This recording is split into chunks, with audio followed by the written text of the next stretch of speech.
tujuan pada eksperimen ini adalah menganalisa faktor yang dapat mempercepat terjadinya korosi pada paku besi. A'udzu billahi minasyaitonir rajim. Bismillahirrahmanirrahim.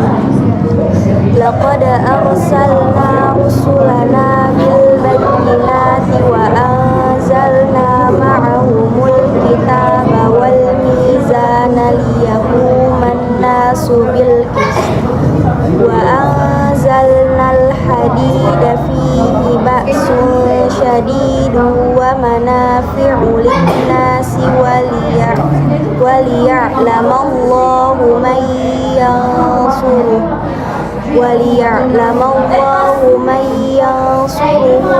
rasulahu bil ghaib innallaha qawiyyun aziz. Shadaqallahul azim.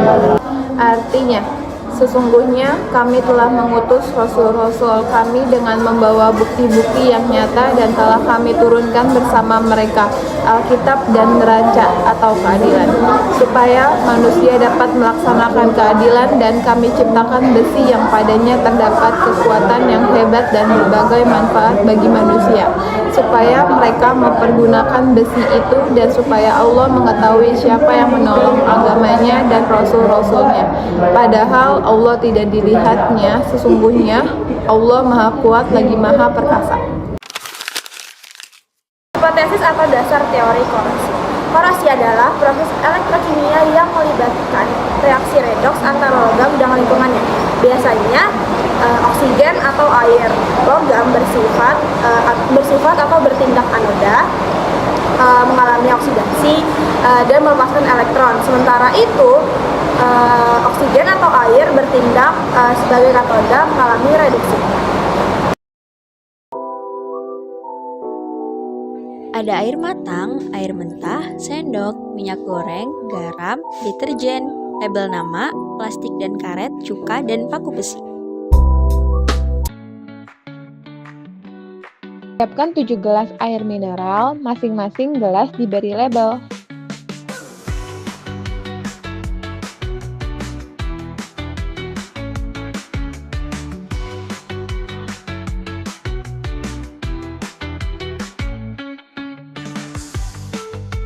Buatlah air garam dengan cara 1 sendok makan garam dilarutkan ke dalam 3/4 gelas air mentah, lalu diaduk. Buatlah air sabun deterjen dengan cara 1 sendok makan deterjen dilarutkan ke dalam 3/4 gelas air mentah. Tuangkan 3/4 minyak ke dalam gelas.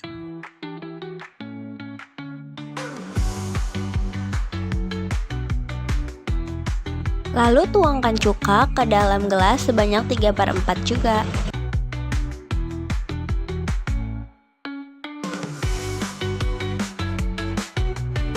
Isi gelas dengan air mentah juga. Masukkan masing-masing bahan ke dalam gelas yang sudah diberi label. Lalu masukkan paku besi. Tutup masing-masing gelas dengan plastik putih, lalu ikat dengan karet gelang.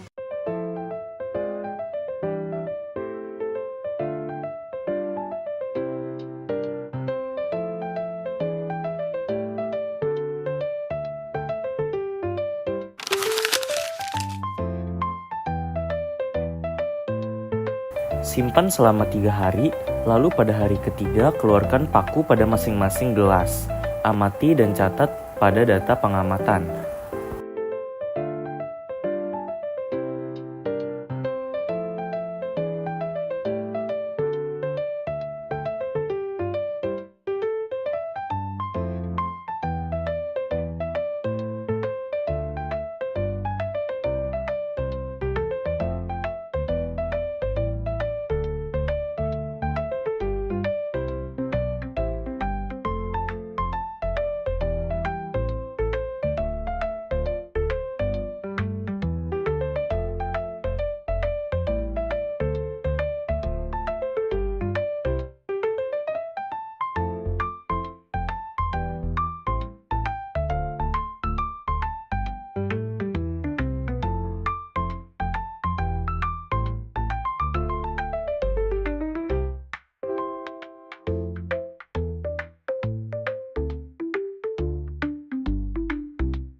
Masukkan kembali paku pada masing-masing gelas, lalu simpan selama 7 hari.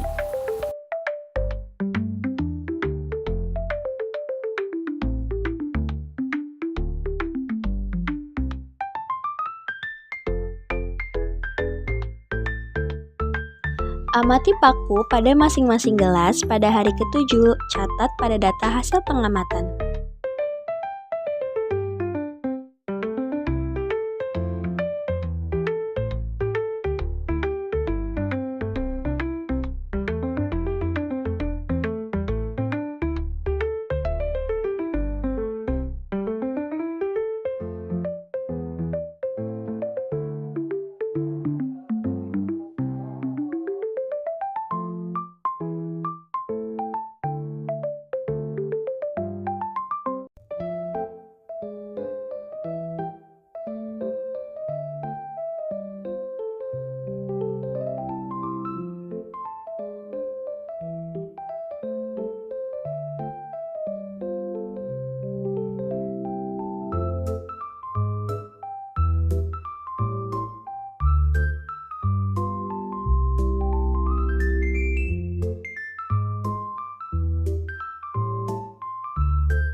Ini adalah tabel hasil eksperimen paku pada hari ke-3 dan hari ke-7. Paku besi di dalam udara, hari ke-3 tidak terbentuk karat pada paku dan hari ke-7 tidak berkarat.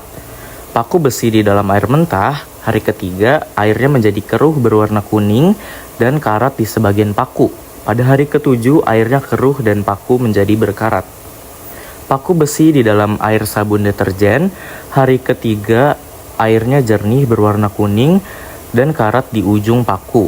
Hari ke-7 airnya menjadi keruh dan paku berkarat dan ada serbuk karat pada air. Lalu paku besi dalam air garam, hari ke-3 airnya keruh berwarna kuning, karat di sebagian paku, dan hari ke-7 airnya keruh berwarna coklat, paku berkarat. Lalu paku besi di dalam minyak goreng, pada hari ke-3 tidak terbentuk karat, dan hari ke-7 tidak ada perubahan. Terus paku besi di dalam cuka, hari ke-3 cukanya menguning, dan pada hari ke-7 cuka menguning, paku menjadi hitam dan partikel besi mengendap dalam cuka. Yang terakhir, paku besi di dalam air matang, pada hari ke-3 airnya menguning dan karat di ujung paku. Lalu pada hari ke-7 airnya kuning keruh dan paku menjadi berkarat. Pertanyaan nomor 1. Berdasarkan data hasil pengamatan hari ke-3, jelaskan A. Paku besi yang paling cepat berkarat adalah pada gelas. B. Paku besi yang paling lambat berkarat adalah pada gelas. C. Paku besi yang tidak berkarat adalah pada gelas. Nah, jawaban yang A adalah yang berkarat pada gelas isi air matang, air mentah, dan air garam. Karena air dan oksigen mulai bereaksi dengan besi membentuk karat awal. Pada air garam, proses lebih cepat karena garam membantu perpindahan ion, sehingga korosi mulai muncul lebih dulu dibanding air lainnya. Yang B, yang paling lambat berkarat pada gelas air cuka dan air sabun deterjen. Karena sabun membentuk lapisan pelindung di permukaan besi dan cuka melarutkan karat awal yang terbentuk, sehingga tidak terlihat banyak perubahan. Yang C, yang tidak berkarat pada gelas isi udara dan minyak goreng. Karena keduanya tidak mengandung air, sehingga reaksi antara besi dan oksigen tidak bisa terjadi. Minyak juga menutupi permukaan besi agar tidak kontak dengan udara. Paku besi yang paling berkarat pada air matang, air mentah, dan air garam. Karena ketiganya mengandung air dan oksigen yang memicu reaksi korosi. Air garam paling cepat membuat karat karena garam mempercepat perpindahan ion dan merusak lapisan pelindung besi. Selanjutnya, paku besi yang paling sedikit berkarat itu pada gelas, air sabun, dan cuka. Karena paku hanya sedikit berkarat, sabun membentuk lapisan yang menghambat kontak besi dengan oksigen, sedangkan cuka melarutkan karat yang terbentuk sehingga terlihat lebih bersih. Dan yang terakhir, paku besi yang tidak berkarat pada gelas udara dan minyak goreng karena tidak ada air yang menjadi media reaksi. Minyak melindungi permukaan besi dari udara, sedangkan udara kering tidak cukup lembab untuk memicu korosi. Pada paku besi menunjukkan bahwa air dan zat terlarut sangat mempengaruhi kecepatan korosi. Paku paling cepat bereaksi pada air garam karena ion garam mempercepat reaksi antara besi dan oksigen. Air matang dan air mentah juga menimbulkan karat tetapi lebih lambat. Air sabun deterjen dan air cuka membuat karat lebih sedikit karena dapat menghambat proses korosi. Sedangkan pada udara dan minyak goreng, paku tidak berkarat karena tidak ada air yang memicu reaksi oksidasi. Untuk mencegah korosi pada besi, dapat dilakukan beberapa cara. Besi sebaiknya dilapisi dengan bahan pelindung seperti cat, varnish, nail polish, atau minyak agar permukaannya tidak langsung bersentuhan dengan air dan oksigen. Pada larutan yang sangat korosif seperti air garam atau cuka, pelapisan yang lebih kuat seperti epoksi atau penggunaan paku galvanis atau paku yang dilapisi seng akan lebih efektif. Dengan menerapkan perlindungan tersebut, laju korosi pada besi dapat dikurangi sehingga besi menjadi lebih tahan lama dan tidak mudah berkarat. Saran yang kedua, jika korosi pada besi sudah terjadi, cara mengatasinya dapat dilakukan dengan beberapa langkah. Pertama, hilangkan karat yang sudah terbentuk menggunakan amplas, sikat kawat, atau larutan penghilang karat, misal lemon dan garam, atau asam sitrat. Agar permukaan besi kembali bersih, setelah karat dibersihkan, bilas dan keringkan besi dengan sempurna agar tidak ada sisa air atau zat asam yang memicu korosi ulang. Selanjutnya, oleskan pelapis pelindung seperti cat anti karat, minyak atau cairan pelapis logam untuk menutup permukaan besi dari udara dan air. Dengan langkah-langkah ini, korosi yang sudah terjadi dapat dihentikan dan mencegah kerusakan besi menjadi lebih luas. Nah, itu dia tadi eksperimen dari kelompok kami. Semoga bermanfaat. Wassalamualaikum warahmatullahi wabarakatuh.